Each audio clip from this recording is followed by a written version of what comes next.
Untuk CV tadi sudah dibacakan oleh moderator novel, segera saja saya sampaikan, yaitu topik yang akan saya berikan. Monggo slide berikutnya.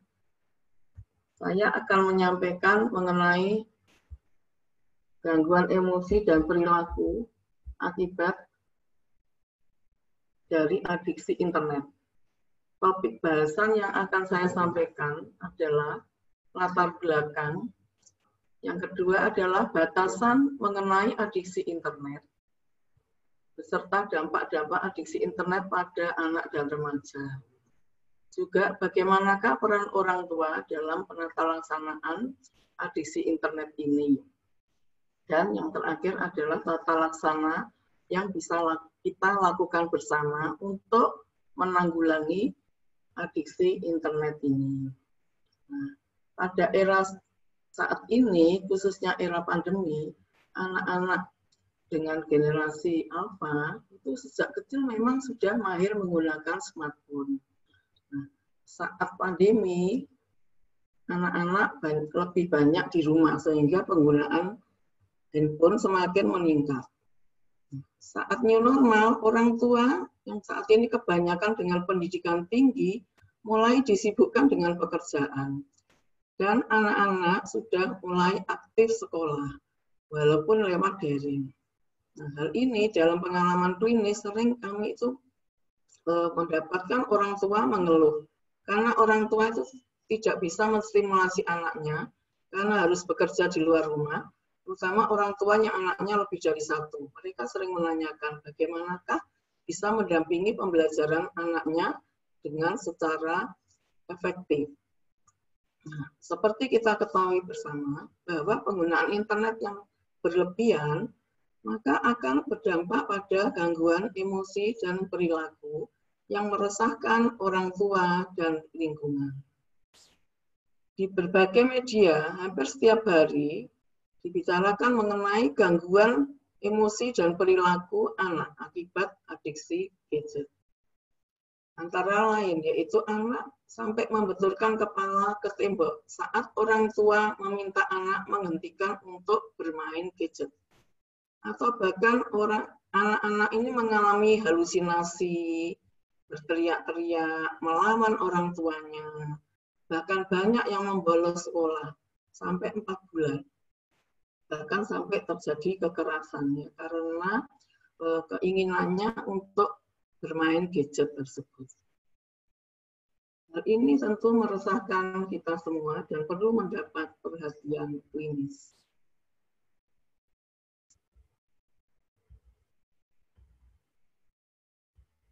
Next.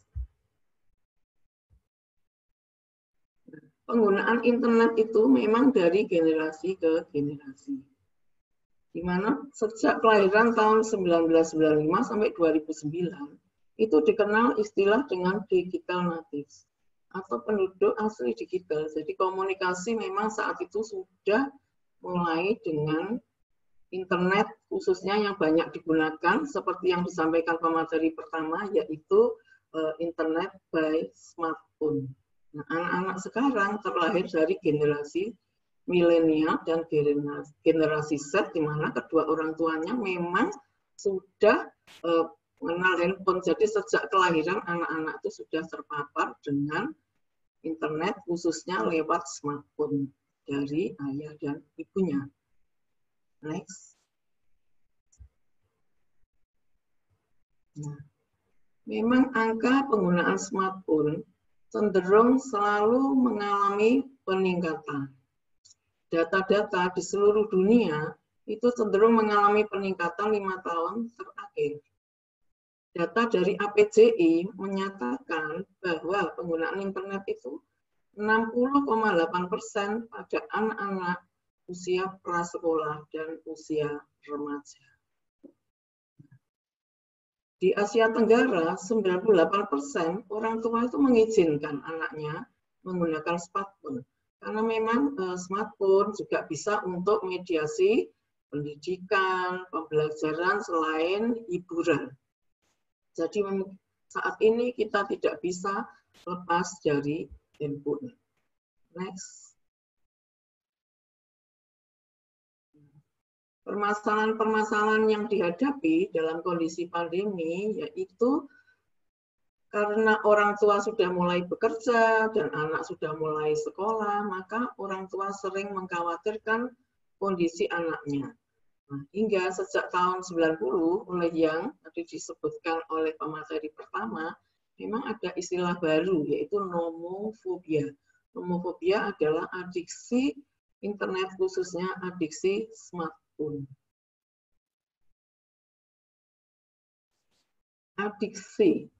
Adiksi itu dalam hal ini, adiksi internet, patofisiologinya adalah sama dengan adiksi zat, di mana seseorang yang dikatakan adiksi itu cenderung nyandu, tergantung begitu ya.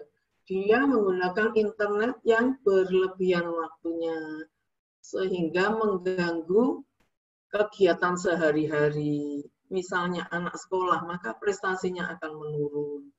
Juga pergaulan dengan teman akan terganggu. Dan komunikasi yang kurang, sehingga menyebabkan ketegangan dari keluarga. Karena apa? Karena anak tersebut secara menyeluruh hampir setiap jam itu selalu mencari sumber-sumber internet. Dia selalu tampak bingung, gelisah, cemas, dan marah bila tidak terhubung dengan internet.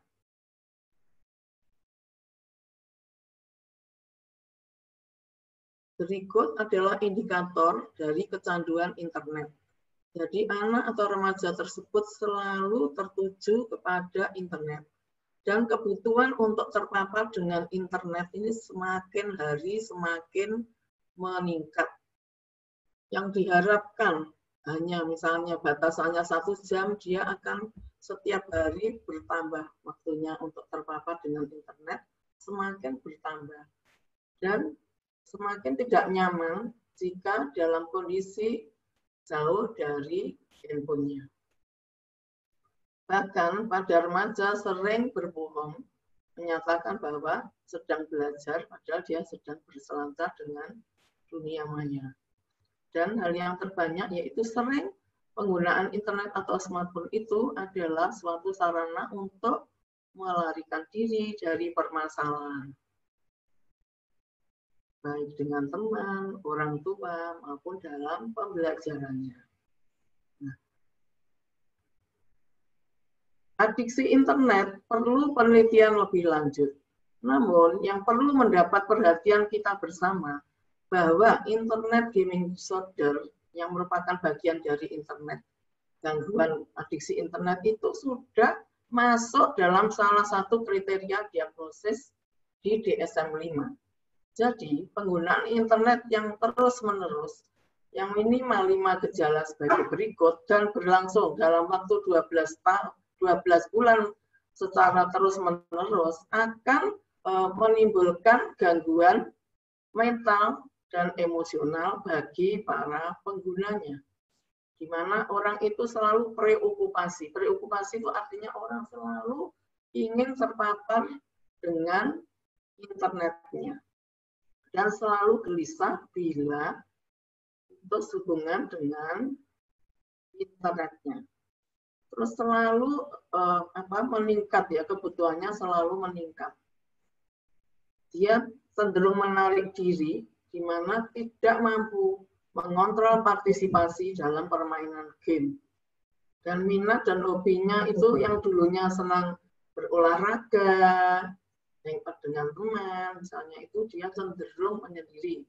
Dan pada laki-laki cenderung bermain game, kalau perempuan biasanya untuk berhubungan dengan teman-temannya, yaitu sosial media. Nah, dari 9 gejala ini, kalau sangat mengganggu dalam kegiatan sehari-hari.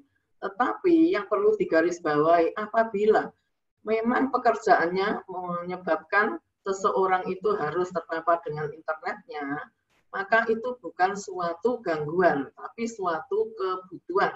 Yang dimaksud gangguan adalah apabila mengganggu aktivitas sehari-hari, misalnya komunikasi dengan orang tua, dengan anak, dengan istri, dan kegiatan sehari-hari, makan, minum, dan sebagainya itu terganggu. Nah, berikutnya adalah mengenai derajat-derajat adiksi internet. Pada awal adiksi internet, periode awal disebut adalah salience. Salience itu yaitu di mana kondisi pemaparan internet itu merupakan kondisi yang paling penting bagi anak atau remaja tersebut. Akibat penggunaan internet yang berlebihan tadi, maka akan terjadi perubahan suasana, emosi, dan perilaku yang dikenal dengan istilah mood modification. Jadi setelah itu, setelah perubahan mood di mana anak merasa mudah tersinggung, mudah marah, mulai tidak terhubung, bahkan perasaannya datar, gitu ya. Kok anakku ini kelihatan datar, tidak ada kegembiraan, tidak tersenyum seperti sebelumnya, gitu ya. Terjadi perubahan emosi dan perilaku, begitu mudah marah. Nah, itu mungkin berikutnya bisa jatuh dalam kondisi toleransi. Terbukti dengan diajak pergi itu nggak mau ya, cenderung penggunaan internetnya itu semakin jam, semakin hari semakin meningkat. Nah, setelah ketiga tahapan tersebut terlalui, maka tahapan berikutnya adalah withdrawal. Next.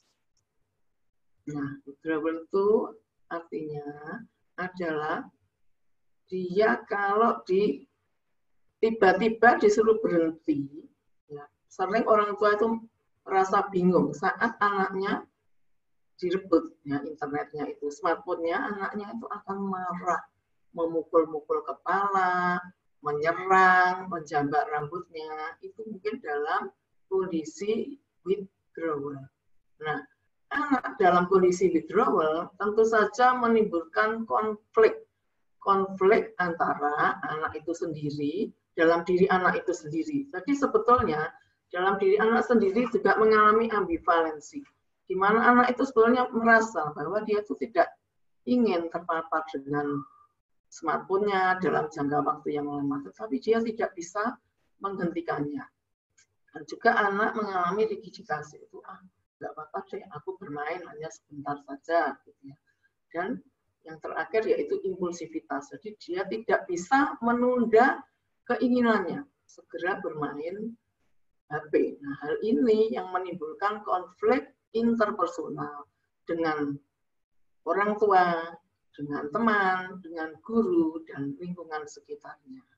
Nah, kondisi anak masa saat ini perlu didampingi terus-menerus, walaupun telah dilakukan terapi, karena kecenderungan untuk kambuh atau relapse itu adalah sangat besar, khususnya pada anak dan remaja yang dalam kondisi mencari jati dirinya, mencari pengakuan seperti ditarakan oleh pemateri pertama, yaitu achievement, dia ingin mencapai sesuatu, gitu ya. Kalau goalnya tercapai, dia ingin pengakuan dari sekitarnya. Next. Jenis-jenis adiksi internet. Kalau pemateri pertama menjelaskan yaitu mengenai spesifik internet, di mana kami saat ini akan menjelaskan jenis adiksi internet secara umum yang dikenal dengan generalized internet adiksi. Jadi penggunaan internetnya itu tidak terbatas pada salah satu aplikasi tertentu. Namun penggunaan aplikasi internet ini dikaitkan dengan apa saja yang menarik bagi pengguna tersebut. Hal ini disebabkan karena apa? Karena sebetulnya anak atau remaja itu mengalami loneliness atau kesepian.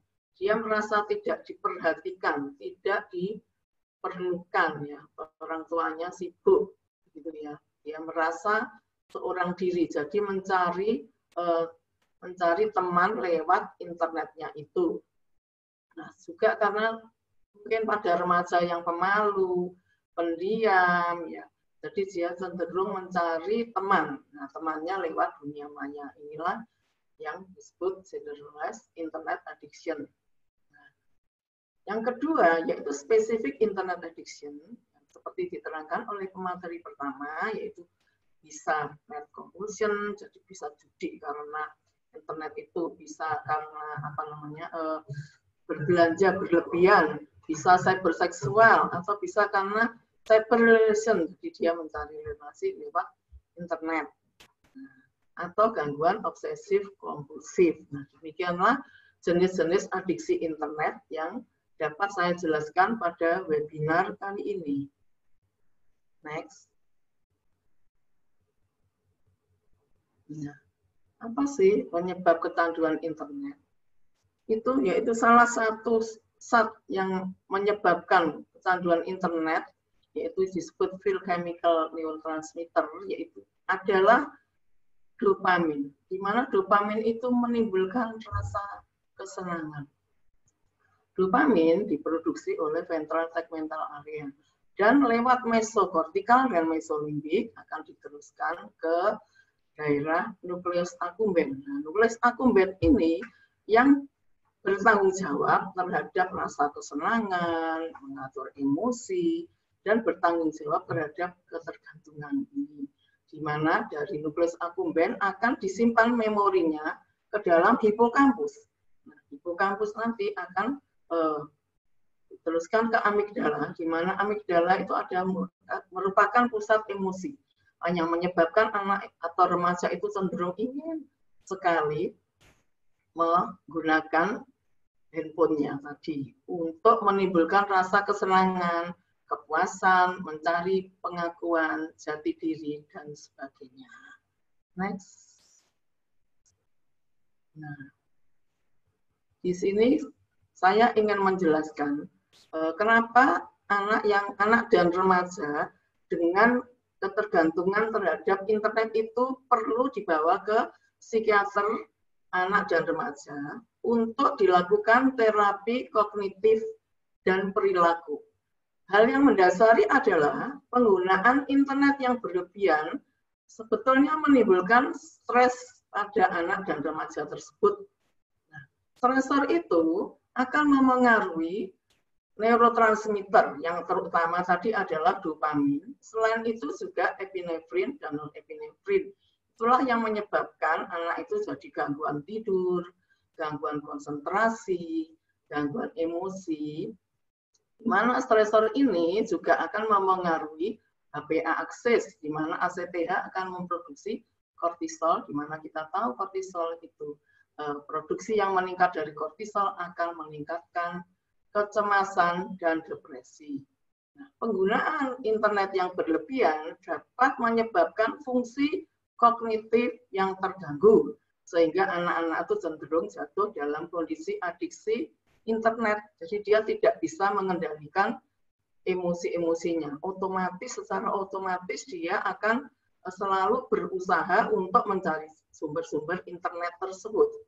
Nah, kognitif faktor ini akan memengaruhi, tadi diterangkan oleh Dr. Sucipto, guru kami, yaitu menyebabkan disfungsi dari korteks frontalis, ya, yang dimana tugas dari korteks frontalis itu adalah untuk motivasi, atensi, memutuskan problem solving yang bagus. Nah, gangguan-gangguan pada fungsi kognitif itu sekiranya perlu untuk dibetulkan dengan terapi kognitif dan perilaku. Itulah yang menjadi dasar kenapa anak dengan adiksi internet itu perlu mendapat tata laksana dari para psikiater dan psikiater anak dan remaja. Dan perlu diketahui bersama bahwa pemberian obat-obatan dari jiwa tidak menyebabkan ketergantungan, penambahan dosis, atau kerusakan dari selaput saraf di otak. Next. Nah, dampak-dampak adiksi internet itu bisa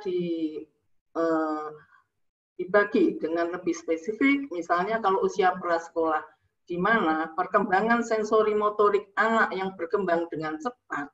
Kalau anak sering terpapar dengan internet, sekarang sering kita lihat sehari-hari, orang tua karena kebingungan, sibuk, sering memberikan stimulasi anak ketika makan itu dengan dipaparkan smartphone. Anak yang kurang bergerak dan kurang stimulasi dapat menimbulkan gangguan, yaitu proses perkembangannya yang terhambat.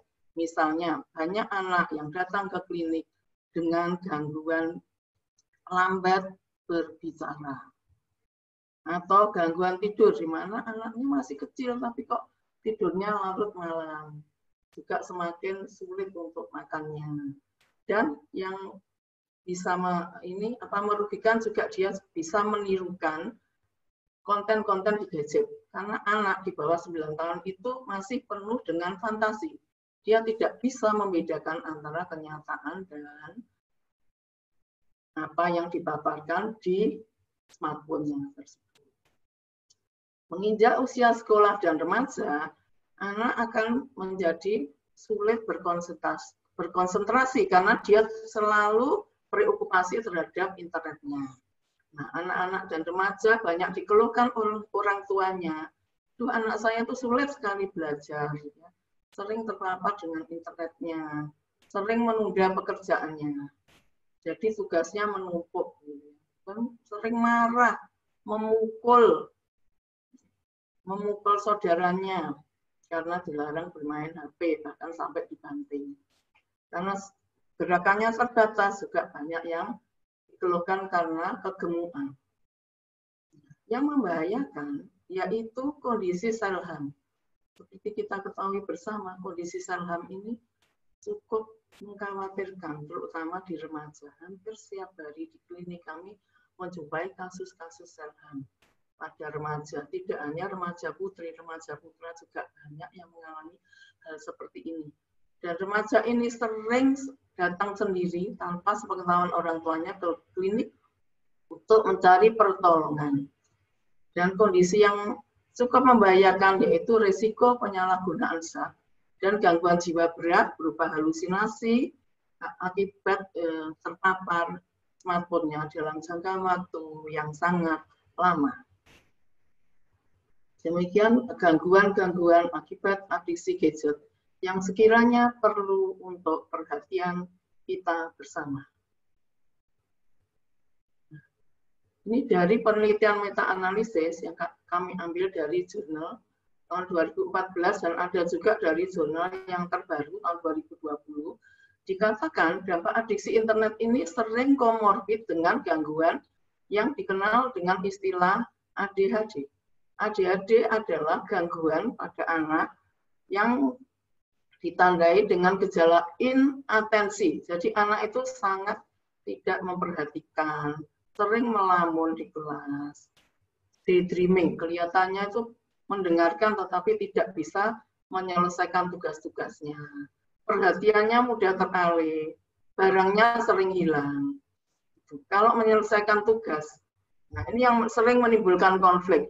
Di rumah itu bisa, tetapi walaupun daring ketika diuji oleh gurunya, karena anak itu inatensi, jadi dia tidak bisa menyelesaikan pelajarannya dengan baik. Soal-soal, ada 10 soal, hanya diselesaikan 2 soal.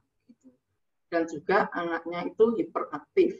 Hiperaktif itu artinya tidak bisa duduk diam, lari ke sana kemari. Kalau remaja ya tidak naik-naik lagi ke kursi, tetapi tidak bisa konsentrasi. Duduknya sering bergerak, banyak bicara. Atau juga impulsivitas. Jadi impulsivitas itu dia melakukan tindakan tanpa dipikir. Nah, yang harus digarisbawahi, ADHD ini adalah dengan terjadi di 2 setting yang berbeda. Ya, jadi di rumah dan di sekolah adalah sama. Jadi dalam hal ini kalau daring juga pada saat daring dia tidak bisa konsentrasi. Nah, gangguan-gangguan ADHD dan hostility itu menempati rujukan pertama komorbiditasnya, disusul dengan gangguan yang lain, misalnya depresi, gangguan kecemasan sosial, dan penyalahgunaan zat. Nah, mengingat gangguan ini bisa berlangsung terus-menerus sepanjang masa kehidupan, sekiranya hal ini perlu mendapat perhatian dari orang tua, guru, pemerhati kesehatan, dan kita semua.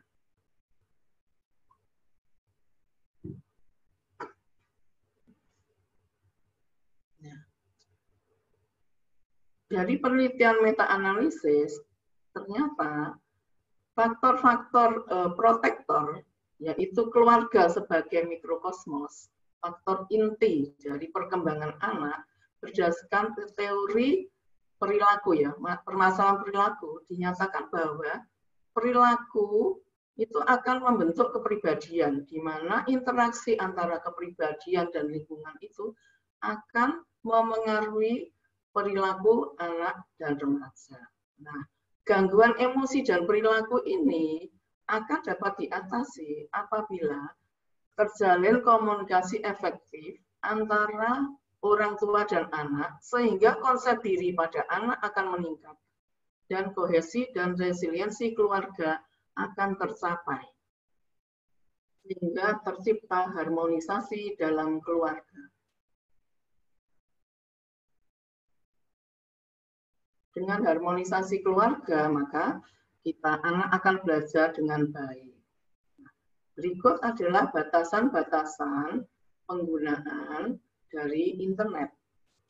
Dikatakan pada anak 0 sampai 2 tahun itu sebaiknya tidak disarankan untuk menggunakan gadgetnya. Nah, pada area ini tidak mungkin tidak terpapar HP, jadi 2 sampai 3 tahun dibatasin 30 menit per hari, 3 sampai 4 tahun 1 jam per hari, 4 sampai 5 tahun 60 sampai 90 menit per hari, dan di atas 5 tahun maksimal 120 menit per hari. Nah, hal ini sekiranya dapat mendapat perhatian dari orang tua. Orang tua sangat berperan, di mana anak sering meniru. Jadi orang tua adalah modeling bagi anak. Jadi kita semua sebaiknya menjadi model bagi anak. Kita sesibuk-sibuknya kita harus memberikan perhatian dan respon positif pada anak. Orang tua juga tidak terlalu harus menuruti anak ya, jadi kita harus bisa membatasi penggunaan gadget pada anak. Nah, next. Sekiranya bagaimana sih peran orang tua itu? Kita bisa menggunakan 3 metode, yaitu media restriktif. Jadi pembatasan misalnya apa yang boleh ditonton anak, jamnya jam berapa, terutama pada anak-anak yang di bawah 6 tahun karena anak belum bisa membedakan fantasi dan realita. Dan yang kedua yaitu dengan media aktif, jadi kita aktif berdiskusi. Nah, dengan media aktif itu anak-anak juga akan semakin percaya diri. Juga co-viewing. Co-viewing itu artinya kita mendampingi anak selama penggunaan gadgetnya. Nah, yang tak kalah pentingnya dari edukasi orang tua ini adalah peran daripada orang tua. Next. Nah, ini kita perlu bekerja sama antara orang tua, guru, psikolog klinis, psikiater anak dan remaja, dan pemerhati kesehatan lainnya. Nah, seperti ada kata-kata yaitu di balik kesukaran ada kemudahan. Sekarang di era pandemi ini, orang tua juga menjadi lebih aware bagaimana pendidikan itu, pentingnya pendidikan, orang tua juga berkomunikasi dengan guru, dengan kalau orang tua kan ada room-nya ya, room untuk orang tua, room untuk anak, jadi bisa berkomunikasi efektif walaupun secara daring kita tetap dapat mendampingi pendidikan anak-anak kita sebagai generasi penerus bangsa yang berkualitas. Nah, terima kasih penyajian dari saya. Semoga bermanfaat bagi kita semua.